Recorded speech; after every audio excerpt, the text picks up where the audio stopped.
Hey guys, welcome back. I hope you are having an amazing day. Let's get right into the stories. The first one is a pro-revenge story. Background.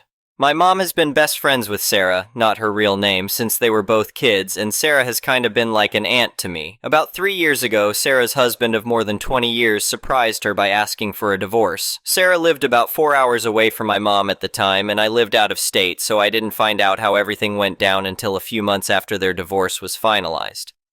Unfortunately, Sarah's life kind of spiraled out of control after the separation and divorce. She developed depression and a drinking problem. But my mom and some other childhood friends were able to convince her to move back to her hometown, and then they convinced her to go to rehab. I moved back home shortly before Sarah went to rehab, and because my school and work schedule was pretty flexible, I was able to house, sit, and take care of some stuff while she was in rehab. The first time I visited her in rehab, I got the whole divorce story, and it was bad. Sarah's ex, Mark, also not his real name, hadn't talked to Sarah about any problems prior to asking for a divorce, so she just assumed he fell out of love with her. But I was immediately skeptical about the things Sarah told me. "It came out of nowhere," Sarah said, her voice cracking. "One day we were fine, and the next, he just didn't want me anymore." First, Mark, who was an executive at a tech startup earning mid-six figures, was let go from his job a year before they split up and decided to take a break before looking for another job. It was weird to me that Mark decided to take a break from work because he'd always been such a workaholic. Sarah hasn't worked in years because of a disability, but she has some property and a trust her parents left her that lets her live a comfortable life without working. Mark and Sarah lived off money from the trust while he was unemployed. Then, after Mark said he wanted a divorce, he refused to go to couples therapy or talk about why he wanted the divorce. The only thing he would say was that they had grown apart and that he was sick of being with a woman like Sarah. He said Sarah's mother was right about her. Sarah's mother was a classic narcissist, and she bullied Sarah horribly about her attractiveness, weight, intelligence, etc., which caused a lot of psychological problems that Mark knew about. He told me, "Your mother was right. You're not good enough," Sarah sobbed. How could he say that? He knew how much she hurt me. Finally, right after the divorce was finalized, Mark moved out of state, but to a state he didn't have any family or connections in. Mark's parents are still alive and in their 70s/80s, and Mark is pretty close to them, so it didn't make any sense to me why Mark wouldn't move to be closer to them if he wanted to move after the divorce. I didn't say anything to Sarah because I didn't want to upset her, but I thought Mark might have been having an affair, had orchestrated his unemployment to avoid paying alimony, and then moved out of state to be with his mistress. I just didn't have a way to confirm it at the time. The investigation. Then Sarah asked me to look for a box of Mark's stuff he had asked her to hold for him until he moved into his new apartment. She told me all the info on the box, contents, and his new address was in an email he sent her, and she gave me the password to her computer so I could access the email. This is where I lucked out. It turns out Mark had used her computer and set up his email on the computer. I accidentally clicked on the app for his email when I was searching for Sarah's email. I decided to take a peek at his email. The first thing I noticed was that he had mostly stopped using that email address 2 years before, which was about 1 year before he was let go. In a folder for digital receipts, I found a confirmation email for a dating site, either Tinder or Bumble, I can't remember which I think he saved there accidentally. I also found a verification email for a new email address. I started to put together a speculative timeline of what happened. I guessed that about 2 years before, Mark started an affair, and shortly after, he decided to get a new email address to help keep the affair secret. I wanted to access his dating profile to get more information, so I tried to use the forgot password feature to see if I could generate an email that would allow me to reset the password and log in that way. Unfortunately, the dating site didn't recognize Mark's old email address. I thought I might be able to get into Mark's new email using his old email to reset the password, and then maybe I could use the new email to get into the dating website. But I didn't want to risk locking Mark out of his new email and alerting him until I knew more about what he'd done. And here's where I totally lucked out. The email app Mark downloaded to Sarah's MacBook had a note feature, and super genius, Mark saved some passwords on notes. Most of the passwords weren't helpful, but I did get the password to the dating site and his Twitter and Netflix accounts. I logged into the dating site using his new email address and the password. I was able to read messages Mark sent to another woman before he broke up with Sarah. The new mistress sent Mark her email address in one of the messages. I searched Facebook for the mistress's email address and found her profile. I couldn't read the mistress's posts, but she left her photos public. She had recent photos of her and Mark, so I knew they were still together. She also posted a photo of a construction crew breaking ground on a new home for her and Mark, which was interesting because I got the impression from Sarah that Mark didn't have a lot of money after the divorce. Here's where my background is important. At the time, I was attending law school. I moved back to my hometown for one semester for a legal residency, and I had access to LexisNexis's database, specifically their public records database. I had spent a good portion of one of my summer internships tracking down property records and other assets to help recover judgments for clients, so I knew how to search for public records. The mistress had purchased several acres in a wealthy suburb several months before Mark filed for divorce, and there was no mortgage listed on the record. I'd already found the mistress's LinkedIn page, so I knew she worked as a marketing manager before she moved out of state with Mark. She didn't advertise her salary, but I doubted she could have afforded the property with her salary alone. It's possible she had money outside her salary, but I suspected Mark gave her money to purchase the land before he filed for divorce. I also found an updated record in LexisNexis showing Mark and the mistress as joint owners of the property. I called the county recorder's office to confirm ownership of the property, dates, etc. The mistress had filed a quitclaim just 5 weeks after Mark's divorce was finalized. I was still hesitant to try to log into Mark's new email, so I decided to check his old email again to see if there was anything else I should investigate before moving to the new email. I didn't find anything, but I noticed that several passwords in his notes were the same. I decided to try to log into his new email using the same password he used for the dating site. I figured the two accounts were created around the same time, so if he had recycled a password, that was the most likely candidate. It worked. His new email was a gold mine. Because this story is already getting ridiculously long, I'll list some of the relevant stuff I found. Mark hadn't been let go from his old job. He quit and lied to Sarah. I found an email from his admin asking where to have payroll send his last check and details about a goodbye party for him. Some emails between Mark and a yacht repair person mentioning a leak somewhere on one side of the yacht near the engine compartment. The repair guy couldn't find the source of the leak, but he talked about current and future problems with mold and the engine on that side. Emails between Mark and a yacht broker, which included the email address of buyers farther down in the string. An emailed report from the yacht inspector, which didn't include the leak or any mold damage or potential damage to the engine. Emails between Mark and his contractor about changes made to the new house's home theater. Something about soundproofing and the construction needing to be modified to deal with the weight of the equipment. Emails between Mark and the mistress. They had married. The mistress, Mark, shared a calendar. Some flirty emails between Mark and another woman. Emails with info on Mark's new employer. I downloaded all the important emails and their attachments and started thinking about a revenge plan. Revenge. To my mind, everything was fair game. He lied about being let go, so I wanted him fired from his new job. I suspected he hid his money before his separation from Sarah to help pay for his new house, so I wanted him to lose his house. He cheated, so I wanted to destroy his new relationship. Anything I could do about the yacht was a bonus. The easiest place to start was the yacht. I had no idea if the source of the leak was found and repaired or if the leak was verbally disclosed to the buyer, but I figured Mark was a lying jerk, so odds were fair he hid the info from the new buyer. I sent the emails between Mark and the repairman and another copy of the inspection to the buyer.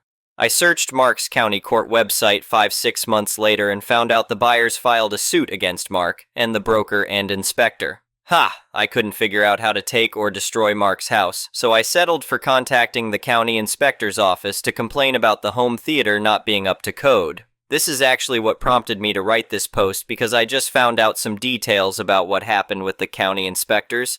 Keep in mind, I heard about this from a third party years after the fact, so I don't know all the details. It turns out the home theater was code compliant, but the inspector did find a guest house attached to the main house that wasn't on the original permit plans. The guest house had a kitchen that the contractor attached to the property's main water and electrical systems after the initial inspection. A mutual friend of Sarah and Mark told Sarah and me, and he guessed this was a big deal because the size of the systems they installed wasn't sized to handle the additional load, but I don't know for sure. Mark had to pay a fine and the guest house had to be extensively modified. This ended up causing construction delays, which will become relevant below. As for destroying Mark's marriage, my first impulse was to send the new wife the flirty emails between Mark and the other woman, but when I searched for that woman on social media, I couldn't find anything. I had no way of knowing if the new wife knew the other woman and would think that the emails weren't important or evidence of an affair. Then I played around with the idea of updating Mark's dating profile and sending stuff to his wife, but it would take too long to manufacture a fake relationship with real dates and times, and I was worried that Mark might get an email alert from the dating site that would clue him in. I ended up just risking that the new wife wouldn't know the other woman. I pretended to be someone concerned about an affair between Mark and the new woman. Overall, I kept the accusation vague, but I did say Mark and the new girl went out to eat and to the movies on a few dates. Mark's shared calendar said the new wife was out of town. I couldn't come up with a way to get Mark fired. I rechecked his email and calendar over several weeks looking for something I could use to get him fired. Eventually, my legal residency got too busy to devote much time to revenge, so I decided to just let it go. Sarah recently reconnected with a friend she shared with Mark, and that friend gave Sarah an update on Mark. Sarah shared the details with me, and that's what reminded me of what I did and prompted this story. It turned out that I didn't need to worry about sabotaging Mark's career. By luck, the woman Mark had been emailing was actually his assistant at his new job, and Mark's new boss was his brother-in-law. Mark and his new wife actually moved to her hometown so she could be close to her family and so Mark could go to work for his new brother-in-law. I have no idea if Mark actually was cheating. He told the mutual friend that passed this story on to Sarah that they hadn't been having an affair. It didn't matter to new wife, though. Because she and Mark got together when Mark was already married, she didn't have a lot of trust for Mark. She didn't believe Mark's denials when I sent the email about him having an affair. She filed for divorce. And Mark's brother-in-law boss fired him, and since the construction was delayed, the new house wasn't finished when Mark and new wife divorced.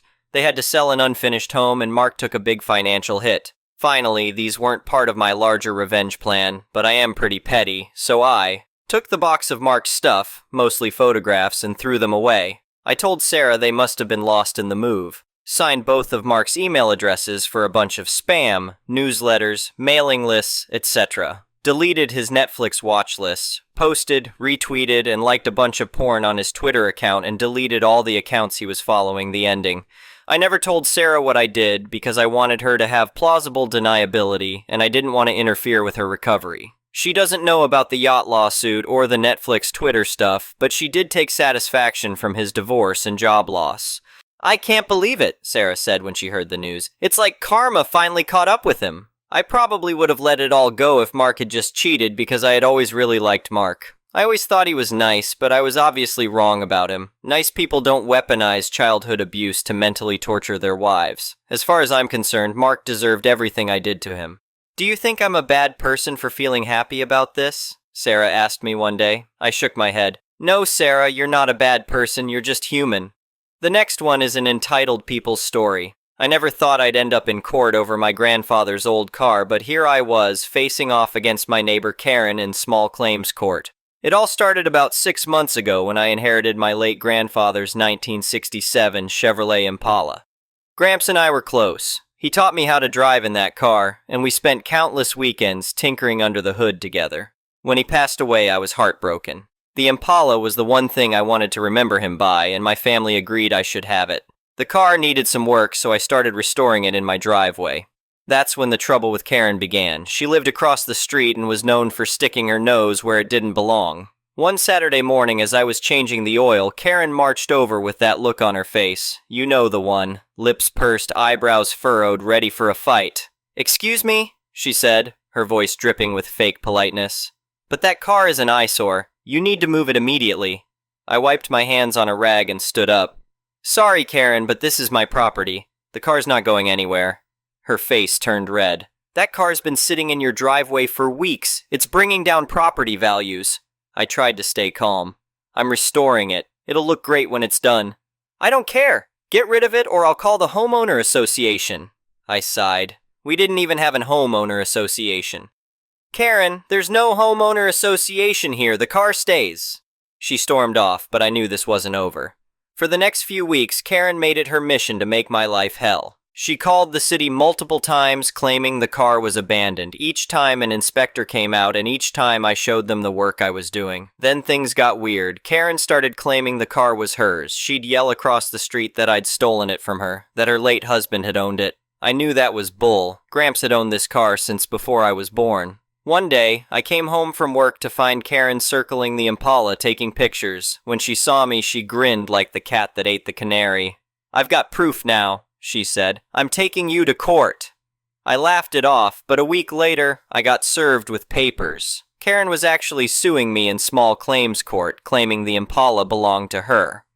The day of the hearing, I showed up with a folder full of documents, the car's title, insurance papers dating back decades, even old photos of Gramps with the car.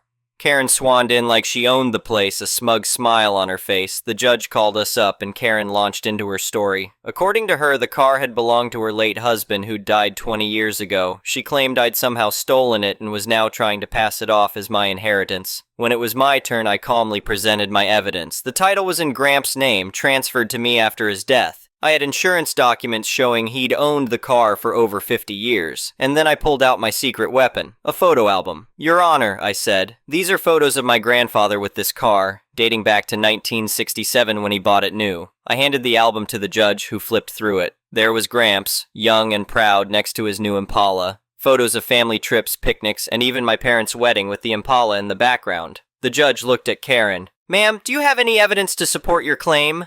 Karen sputtered. I have pictures of the car in his driveway." "Pictures you took last week don't prove ownership from 20 years ago," the judge said dryly. In the end, it took the judge all of 5 minutes to dismiss Karen's case. He even warned her about filing false claims and wasting the court's time. As we left the courthouse, Karen was red-faced and fuming. "This isn't over," she yelled. But it was.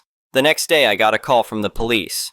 Apparently, Karen had tried to break into my garage that night to reclaim the Impala. A neighbor had seen her and called cop. She was arrested for attempted burglary. After that, Karen put her house up for sale and moved away.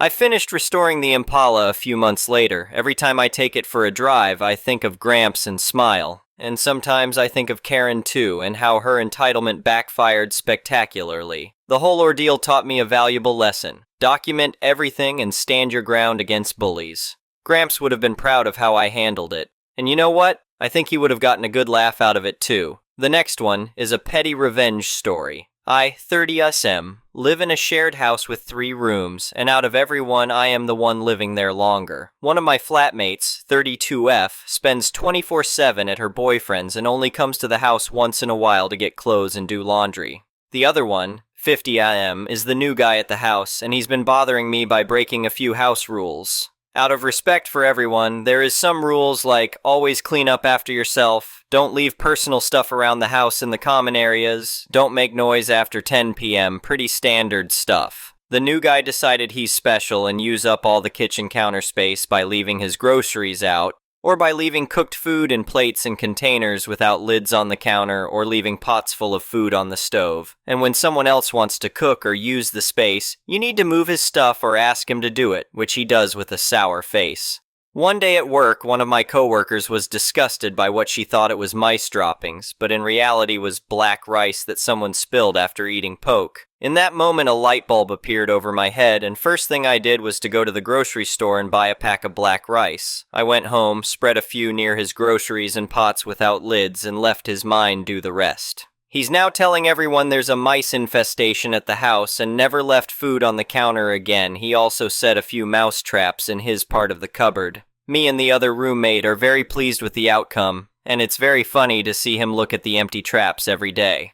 The next one is a malicious compliance story. Merry late Christmas. My friends Adam and Belle have a story about one of their neighbors and how he managed to stuff a 5-lumpy bag of coal in a Karen's stocking this Christmas by using malicious compliance. This particular neighbor, Tim, and his wife, Frances, would go overboard on the outdoor decorations every Christmas. There'd be lights, garlands, wrought iron reindeer statues, snowflakes, candy canes, a 6-foot-tall Santa statue, a nativity set, etc., etc.